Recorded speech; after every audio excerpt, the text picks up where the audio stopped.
we need better language to talk about death.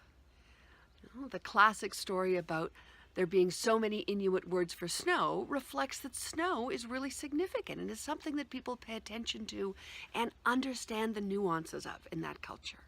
We don't do that about death in this culture. We want it just over there and pretty much done with. But there are ways that death is a much more nuanced process than our words give it language for.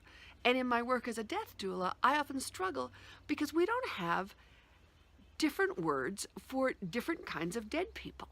Because dead is not a universal phenomena. There are aspects of it.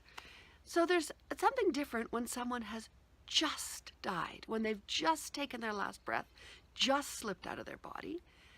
That's a very different person from someone who is in the process of making the transition.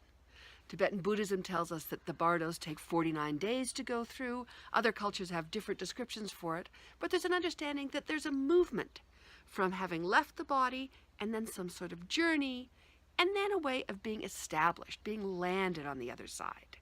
And that in some cultures that's known as being ancestralized. So each of those is a different stage of what's happening for the dying person.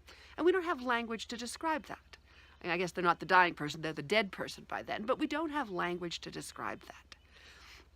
And if we did, we'd be able to engage more intentionally with that process and support people as they make that journey.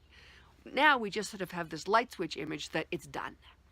But in our language, we do know a little bit about there being different stages because we say we hope someone rests in peace. So that says there's a way to rest in peace and there's a way to rest out of peace.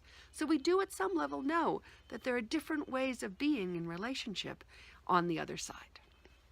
But if we developed more sophisticated language, we'd be able to be more clear about what's happening and be more aware of what's ahead as we make that journey, and that it's not just an abyss of falling off into nothingness.